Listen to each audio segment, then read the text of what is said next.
Welcome to Dark News. Dark News. Dark News. Oh, shit.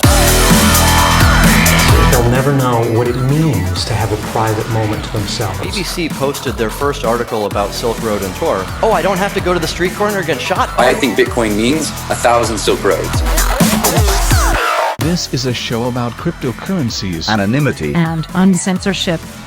And welcome to Dark News Live. Today is April 17th, 2014, and today we'll be doing a live Q&A session. I'll be going over the markets, and I'll be going over a news article and then answering your questions live. If you have a question that you'd like me to answer or a comment, there's three things that you can do. One is you can join the Google Plus Hangout, which is should be linked in the bottom left of the YouTube video, and you can use the Q&A app there. You can also send a tweet with the hashtag Dark News, and I'll be looking at those tweets towards the end of the show for your questions. And if you have a question that you would not like to have answered today, but just in the future on Dark News, feel free to send a tweet to the channel's Twitter feed, which is at Dark News Show. That's DarkNewsShow.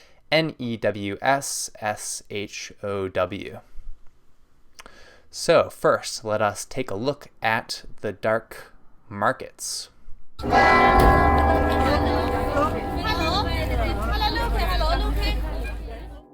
So these are the latest prices for commodities and currencies in the dark markets for April 17th.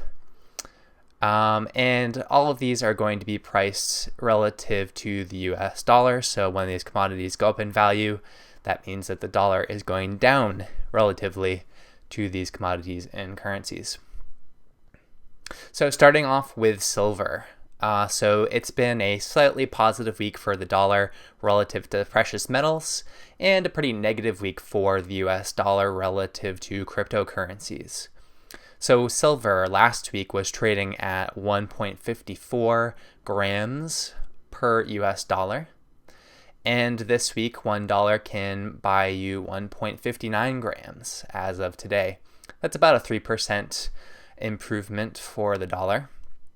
Similarly, gold went up about 2% relative to, the dollar went up about 2% relative to gold. You can buy 24 milligrams of gold today for $1. Last week it was around 23.56. Now, cryptocurrencies, on the other hand, they shot up relative to the dollar, rebounding off of some very negative sentiment among traders relative to China and China's central bank. And it appears that Bitcoin and other cryptocurrencies may have found a bottom, at least a localized bottom relative to the dollar. So starting off with Bitcoin, you can today purchase 2.03 millibits per US dollar. Last week that was 2.54 millibits, and that's about a 20% decline for the dollar. Still, the dollar is up about 33% relative to Bitcoin since we first started tracking it on Dark News. Dark coin also rose relative to the dollar. Last week you were able to purchase 1.95 dark coins per dollar. That's declined to 1.61 dark coins per dollar.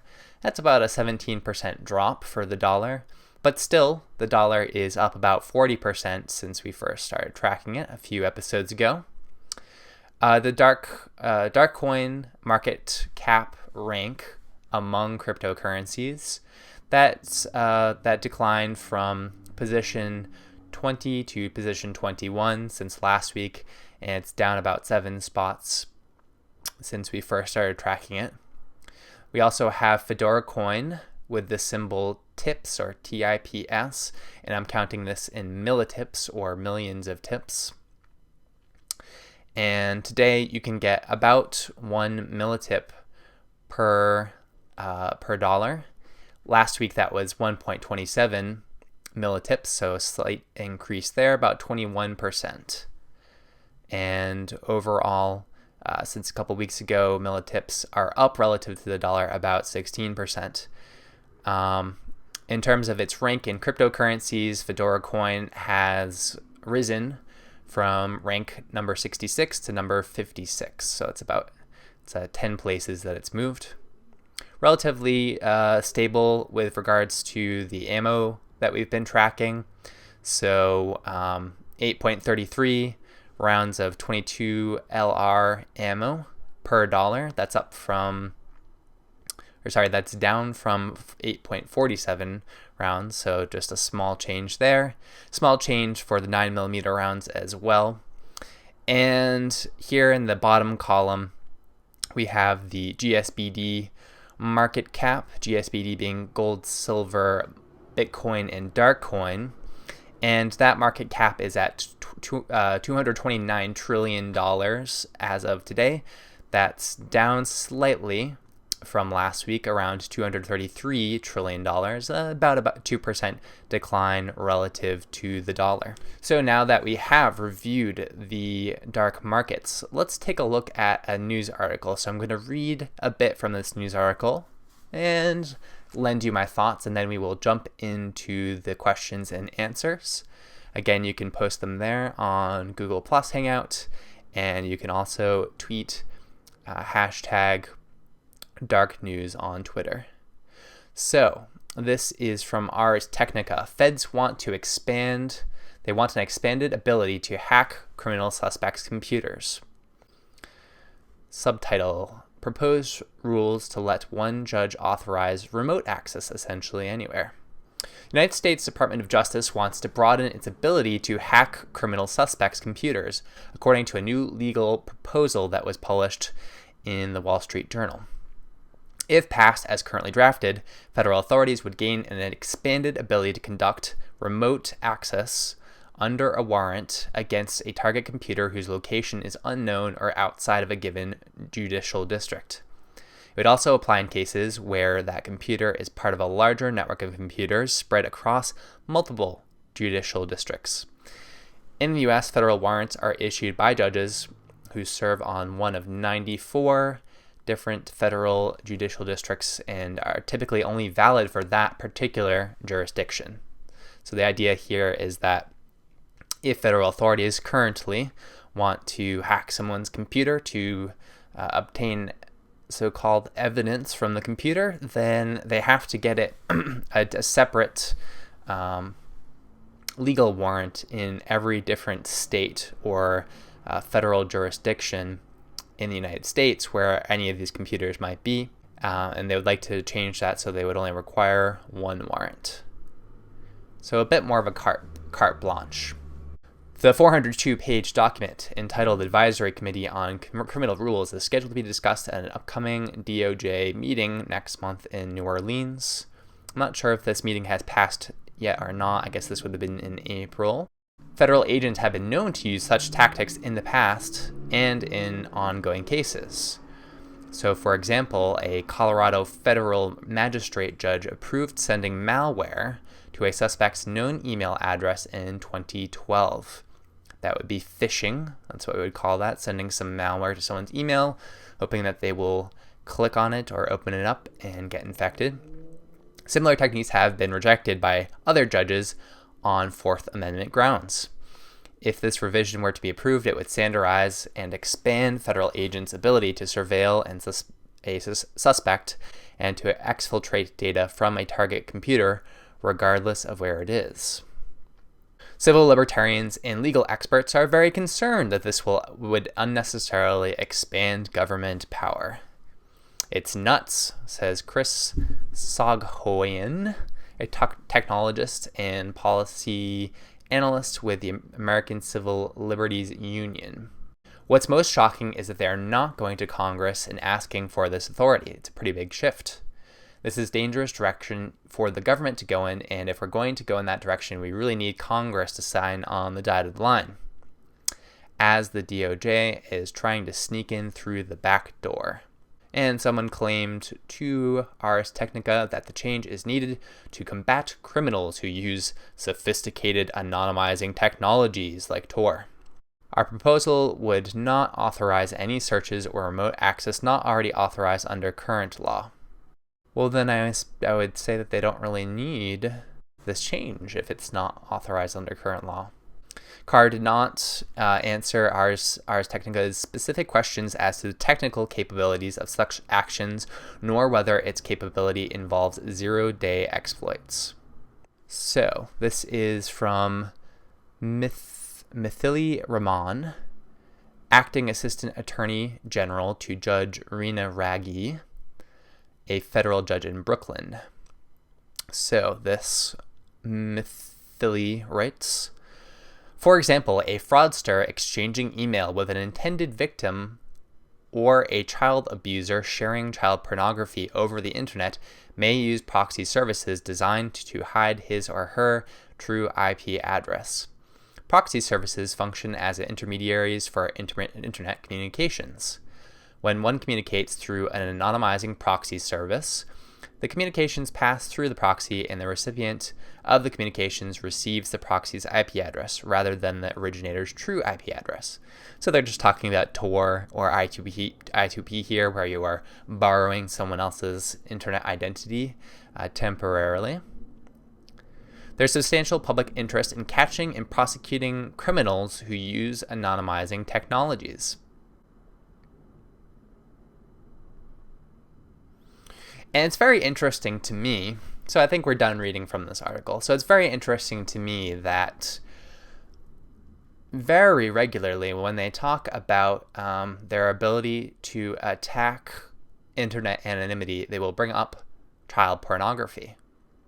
One has to wonder just exactly how prevalent this child pornography is and whether this is being used as a false premise to attack other people that are attempting to access the internet anonymously. Now, I would generally categorize this movement by the FBI and the DOJ as mission creep. And also, it's part of this pattern of behavior of law enforcement wanting to copycat the military. So there's been lots of stories in the news recently about the militarization of the police. More and more you're seeing that local police departments have access to weapons of war, whether they are tank-like vehicles, armored vehicles, machine guns, SWAT teams, all that kind of stuff, drones, military drones being used by the police for surveillance for now.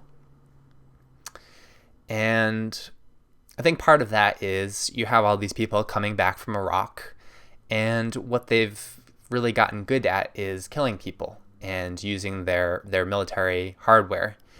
And so I think part of that demand is just people sort of get that they need to do something with these trained killers, and so it seems like a natural place to put them is in the police, where they want to get these military toys and continue doing what they were doing before, because they find it pretty satisfying and it's a comfortable place for them to be in. That's just, that's one of the aspects of PTSD, is that some people respond by normalizing this kind of chaotic environment and wanting to reproduce it in their future. And when they're not able to reproduce that creates great anxiety within them. And so this also happens in the technical arena as well. So there's been mission creep in the military as well. More and more the militaries all over the world feel that they are legally and morally justified to hack into computers, whether they are in the same countries as the militaries themselves, or abroad, or allies, or whoever. And more money is being poured into this kind of cyber warfare aspect of their operations. So part of police militarization is police now want to have access to this kind of cyber warfare capability to attack computers on the internet. And, of course, there's all kinds of problems with this, right? So the FBI really should only be doing stuff inside the United States, but the internet is fundamentally a borderless technology. Someone who is routing through a computer in the United States, or using a computer in the United States as a proxy, or it was misidentified as belonging into the United States based on some false, geographical location information on their IP address. These are all ways that people from outside the United States can, get ensnared by people that are supposed to be only doing stuff within the United States and only affecting U.S. citizens. So I think that this is quite concerning. When they bring up Tor, of course, this makes us think of the Tor exploit situation last year, where the FBI, in concert possibly with other agencies, took down Freedom Hosting, which was a web hosting service that hosted many Tor hidden services, some of which allegedly were involved in the distribution of child pornography, many of which were not involved with it whatsoever.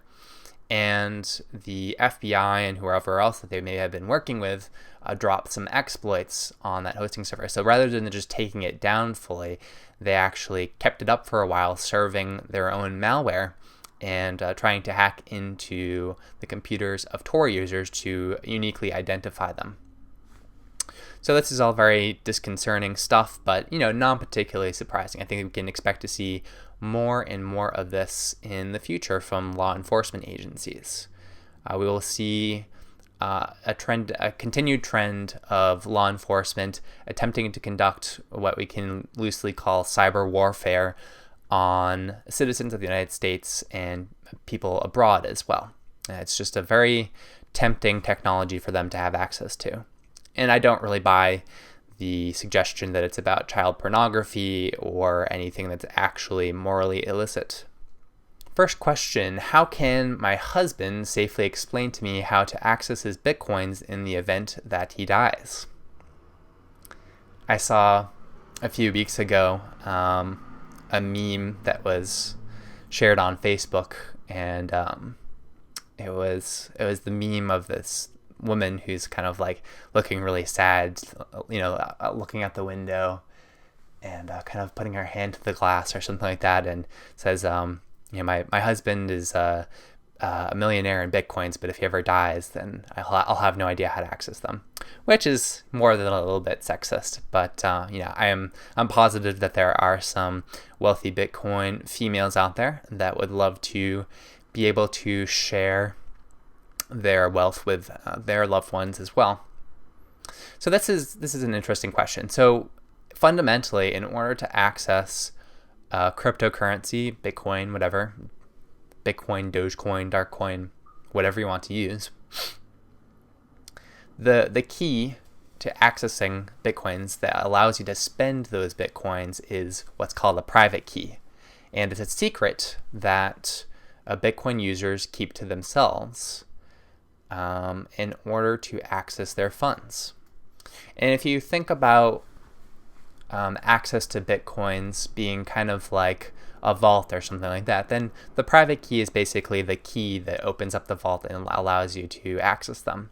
Now, interesting thing about Bitcoin and other cryptocurrencies is that you can put money into the vault without needing to have that key. Anyone can send you Bitcoins without needing your private key, but you will need it in order to open it up and take out those Bitcoins and send them on to another address or spend them, or however you want to look at it.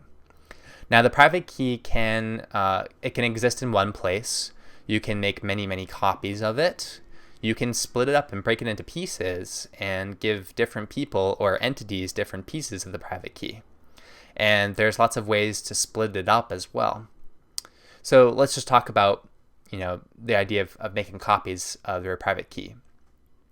So it's relatively simple to take your private key and export it to some format that's going to be easy for a human to read, because it's just binary data, right? But you can convert it into some format that other people are able to take a look at. This is possible with blockchain.info. You can do it with the standard Bitcoin client. You can do it with Electrum. You can do it with Multivit. All of the standard Bitcoin clients have this capability to export private keys. The one type of place that you can't get a private key from is something like Coinbase, where they have control over the private keys, and what they're really doing for you is they're promising that if you log in and you want to, you can send those Bitcoins on to another wallet that you control, but you can't actually get access to the private keys that Coinbase keeps. That's something that they keep to themselves. But in most places, you can get this private key, and you can write it down, you can print it out, you can do whatever you want with it. Now, in order to make sure that it's being kept securely, you have to make sure that it's put somewhere that people are not going to get easy access to. So you generally don't want to store it in any kind of unencrypted form on your computer, or in your backup to the cloud or Dropbox or anything like that. You can password encrypt private keys. You want to make sure that the passwords are really quite good, because they have, they're essentially a key that unlocks a vault of money anywhere in the world. You can be anywhere in the world. You could be on the moon and still get access to someone's Bitcoins if you really want to, as long as you have access to that private key. So if you're encrypting it with a password, you want to make sure it's a good password. Now, the tricky thing about passwords is that humans have a really tough time coming up with passwords that are both memorable and also sufficiently secure. And a password security can be measured in terms of like how easy it is to guess. So there are lots of tools out there that are accessible by hackers, and by that I mean, people that just hack for fun, people that do it for a living, like I tend to do, people also that do it maliciously, people that work for the FBI. These are all people that have access to tools that try to crack passwords, and there's a number of different ways that they can do it, depending on what format the password is being stored on and so forth.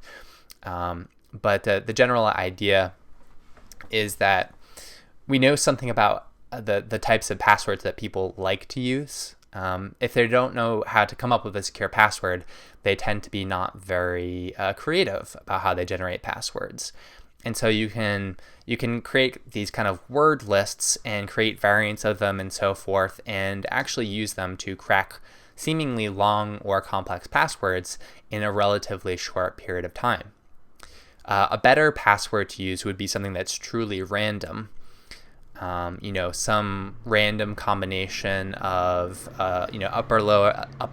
uppercase letters, lowercase letters, numbers, symbols, etc. And it should be a long password too. The longer it is, the more secure it is. But that's also very difficult for you to memorize. I'm sure that there are some people that can memorize it. You could use different mnemonic devices to try and come up with a little story to help you walk through this long random string in your mind.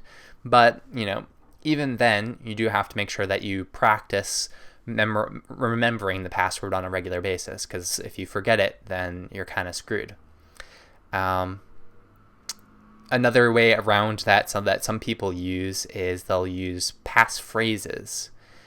And there's a right way to use a passphrase and there's a wrong way. So the wrong way is to use a passphrase that's like a quote from your favorite book or something like that.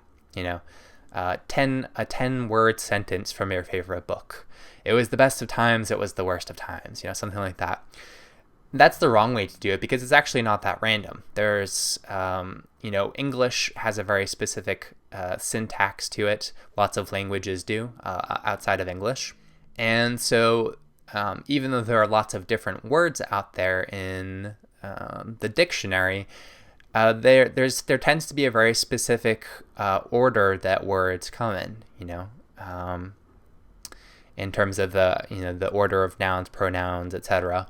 And even if you're using a famous quote, someone might just have a dictionary of famous quotes that they're using to try and crack your password. And if they know anything about you, then they may be able to even figure out exactly where you might be quoting from. If you're quoting from your favorite book and you've ever told anyone what your favorite book is or what types of book you enjoy or whatever, it's relatively straightforward to take that information and use it to try and crack your password. So that's not the way to do it. The best way to have a passphrase is to come up with a bunch of random words there's a website that I found recently that I'm going to do a little dark news segment about. It'll be my dark news tool of the week or something like that. And it's something that helps you come up with random words for a passphrase. And why random words instead of random letters and characters? Well, words are generally more memorable to us as humans, even if they are random. So it's a little bit easier for us to memorize. And if they're truly random words, there's such a very large number of words to choose from. And it's much larger than the number of letters and numbers and even symbols, because there can be thousands, tens of thousands of different words. There's only going to be dozens or maybe 100 different characters that you can use for your password. You get huge exponential benefits when you use a dictionary that's much larger. So instead of a small set of characters for your password, thousands of different random words that can go into your passphrase gives you a bit of randomness and makes it much, much, much harder for someone to try and brute force your password.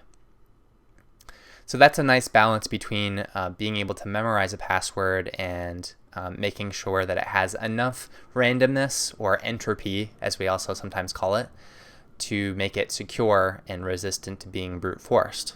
So that's one way that you can share your private key with your loved one, is to put it in some format that's password encrypted and share that password with your loved one. And you could do it something like this. So you could say, I'm going to create a paper wallet. It's going to be password encrypted. We'll put the paper wallet and we'll make a bunch of, let's say, copies of it and put it in a bunch of different bank vaults. And I will tell my loved one the password ahead of time. And they'll only ever need to go to the bank vault and take that paper out if I die, And this is a way of also kind of splitting apart what is needed to access the private key, because in this way you need you need to have the password that you've memorized and also the piece of paper that you need to physically obtain, that piece of paper that's going to allow you to access the private key. There are lots of other ways that you could do it too. You can put it in a digital format, put it on USB drives. You could back it up to the cloud if you think your password is really outstanding. But the general idea is that you do want to make sure that your private key is encrypted, and there's going to have to be at some point some type of password or secret information that allows you to decrypt that private key. And one of the ways that you can safely convey this information to someone that's not necessarily super technical is you can give them either the piece of paper or the password, but not both. So that's a way of making sure that they have access to something after you die. And you can also think about who you're going to give this secret to, right? It could be that you give it to your lawyer who has some kind of special legal privilege to, not hand it over to the police. He may, have a security team that makes it, unlikely that someone's going to break into his office and whatnot. So there are lots of people that you could potentially share this information with. It could be friends, could be a lawyer, could be, someone in another country, whatever it is. There are also emerging some ways to, some new technological ways, some new things using things like smart contracts to give access to private keys. So for example, with Bitcoin and other cryptocurrencies, there's this notion of an N-lock time release of funds, saying something like, if this condition is not met within 2 weeks, then send the funds on to this other address. And so what you could do there is you could have something set up like, if I'm not, giving the right signal to the Bitcoin network every 2 weeks, it's going to assume that I've died. It's going to send the funds on to my wife or my husband's Bitcoin address, and at that point she'll have, he or she will have access to the funds based on kind of like a dead man's switch. So I think we're going to see all kinds of cool and creative ways for people to obtain funds when the original owner of the funds does not have access to it, whether it's because they're in jail or they went on a trip or they got lost or they died or whatever. I think we're going to see all kinds of cool stuff. But you can definitely handle a lot of those kind of problems already by splitting up coins. Now, I also mentioned that there are other ways to split up the private key. So there's also this notion of a multi-signature address. You could also just have a regular Bitcoin address and store the private key somewhere, but like literally, if you output the private key as a string of, 30 characters or whatever it is, take the first 15, put them on one sheet of paper, put that somewhere, take the other 15, put that other piece of paper somewhere else, and now in order for someone to access the private key, they have to obtain both of those pieces of paper. So there's lots of different ways to kind of split up this material to make sure that there's not a single point of failure, making sure that it is secure, while also ensuring that it is properly backed up and that the people who ought to have access to it will be able to attain access when the time comes.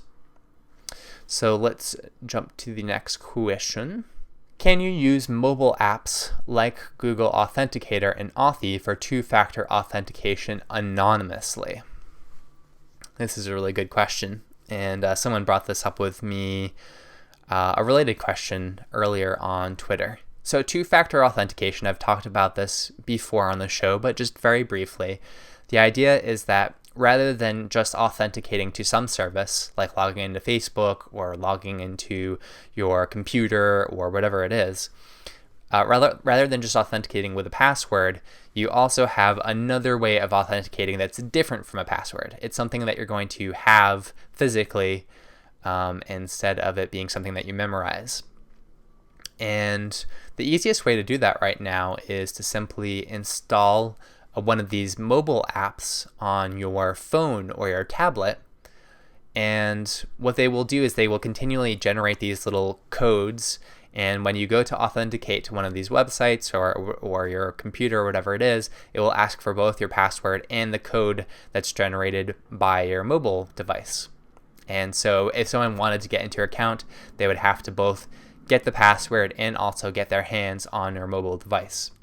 And I think that probably the two most popular mobile apps for accomplishing this are Google Authenticator, made by Google obviously, and Authy, which is another one. And they're about comparable. They're pretty similar and similar ease of use in terms of their graphical user interface, similar security and all that stuff. Now the challenge with these is can you use them in an anonymous fashion? And really the weakness here is the mobile device that you're storing it on.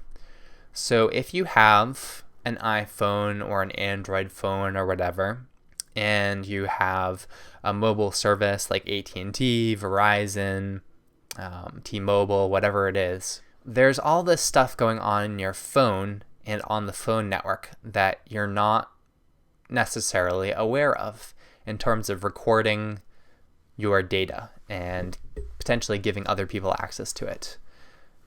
It's long been the case that if law enforcement needs to get access to your mobile device, they can go to AT&T and Verizon or a company like that and say, hey, here's our warrant, get us access to the phone. We want to know exactly everything that's going on in that phone. And there's lots of nuances to this topic, but for the sake of argument, I would say if you are on one of these standard cell phone networks, just assume that it's possible for an adversary to get onto your phone. It doesn't have to be law enforcement. I mean, if the law enforcement can get on there, that means that someone else can find a way to get on there as well. And you might be able to add some level of protection if you are going to jailbreak your device and try to add some other security apps or whatever. But generally speaking, just assume that if you have one of these kind of normal cell phones, that people can get access to it. And that's a challenge in terms of anonymity. Well, let me mention this too. So the other problem with these mobile devices is the app developers. By and large, they are completely clueless when it comes to security and privacy. And so they're frequently writing their applications in a way that they're recording private information about you and accidentally giving access to that information to other apps on your phone.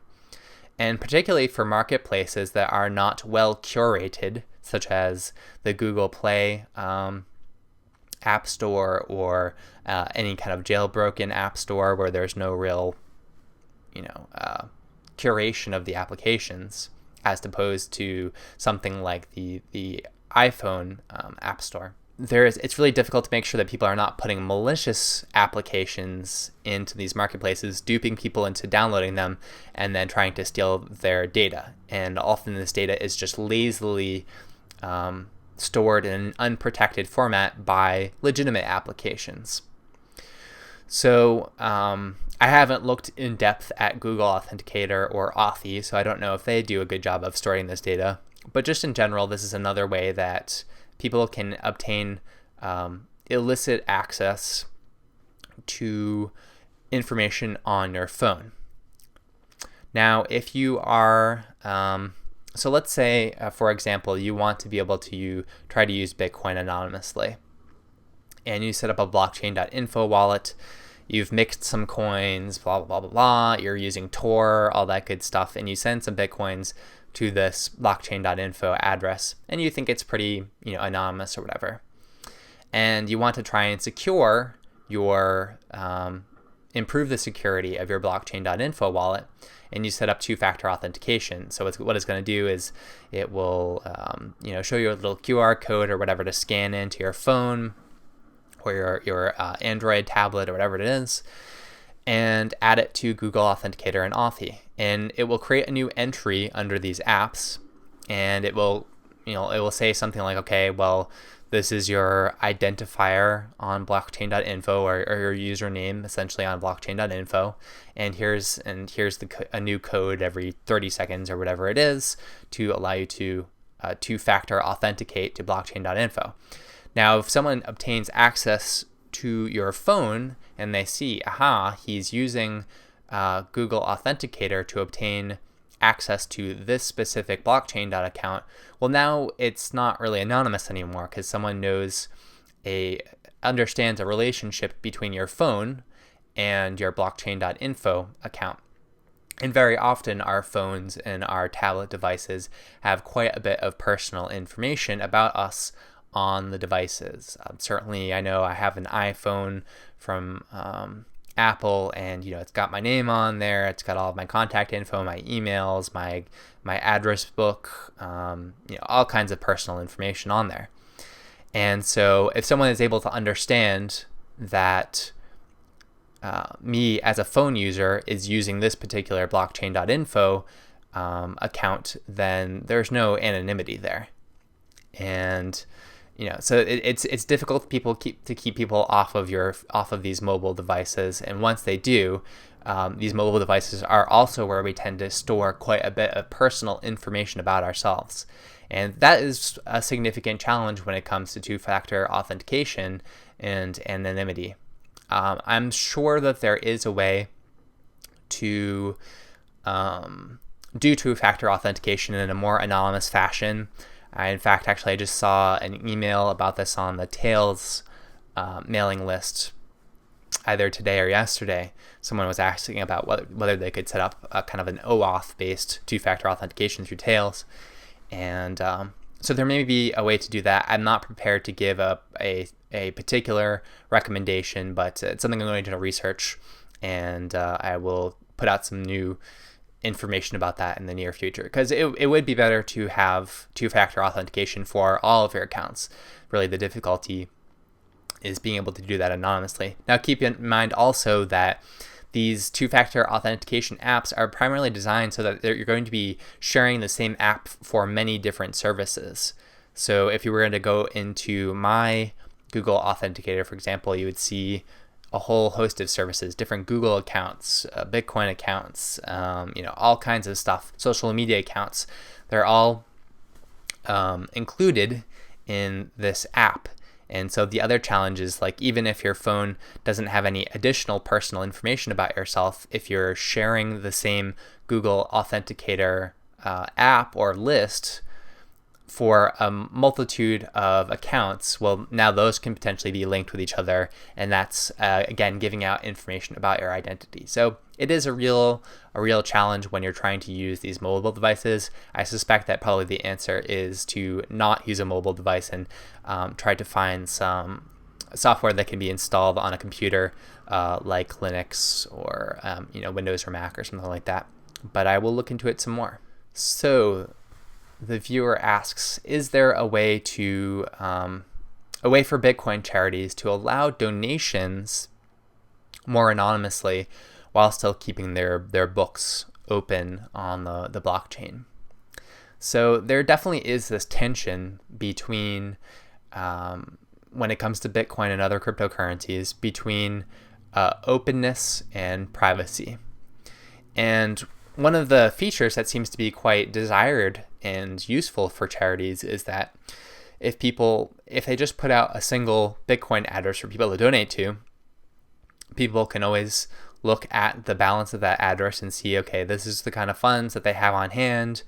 They can get some sense of where the funds are being spent and so forth. And so people really have the option to opt into disclosing their funds on the blockchain in a permanent, open kind of fashion. And that can be really good for some charities and corporations and other organizations. Now, the problem with this is that Bitcoin privacy right now tends to be somewhat communal, somewhat shared. So the charity may not want to have financial privacy, but it may be that the donors to the charity do want to have privacy. For example, if I donate to a charity, let's say, I'll give you a really specific example just to clearly illustrate this idea. So let's say that I want to donate to a charity like Terra Firma. Terra Firma is a new charity that's being started by my friend Rich to deal with drug addiction, and it's a Bitcoin-based charity. So I want to donate to Terra Firma, and I say on Twitter to Rich, hey Rich, really excited about your project, gonna send you a tip. And then I tip his foundation 20 millibits to help fund his project. Now, someone that is familiar with me is going to be able to see on Twitter, okay, well, he tweeted that he was going to send this donation at April 17th, around 3:48 p.m., which is the current time here. And I see on the blockchain that very shortly afterwards, there was a donation sent to Terra Firma, 20 millibits from this address. And now they can start looking more into where those Bitcoins came from. Is this one of my personal addresses? Did I bother to take any privacy precautions beforehand? Did I put it through a mixer? Did I, do something along those lines? Or do I just have a bunch of Bitcoins that I keep sending out to different addresses, all from the same, bucket of Bitcoins? And at that point, someone that's being kind of a snoop can see, okay, well, Kristov, this is how many Bitcoins he has. These are the people that he's been sending Bitcoins to, etc. And this is kind of a peer-to-peer privacy issue with cryptocurrencies right now. And it may not be desirable for charities to have things work out this way, because people may be less likely to donate to their charity if they think that it's going to compromise their financial privacy. Certainly it doesn't work that way right now. If you write someone, and the legacy banking system, if you write a charity a check, that doesn't mean that people who know about the charity are going to start looking at your checking account. That's not the way that works. So I think it would be nice if we could try to find some balance in terms of privacy that allows people to opt into disclosing funds but not make it sort of the default for everyone that's doing it. So certainly you can try to take some basic privacy measures. You could put your donation through a mixer before you actually send it to the charity that you're donating to, and that could be quite effective. these days it's still difficult to find a mixer that actually does a decent job.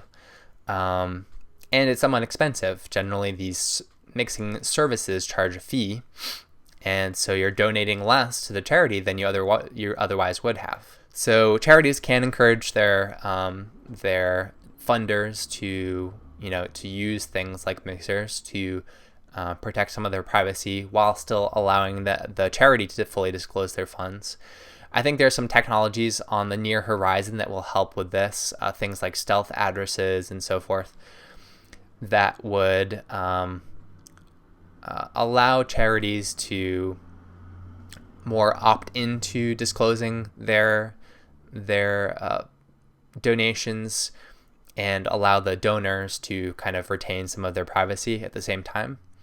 So I think that would be quite helpful. Also, if we have more of these peer-based mixing schemes that don't necessarily charge a percentage fee, that could also be quite helpful because then you're not losing money in the transaction. The other concern for charities as well, this really was highlighted for me when Free Aid, one of the Bitcoin-based charities, got hacked.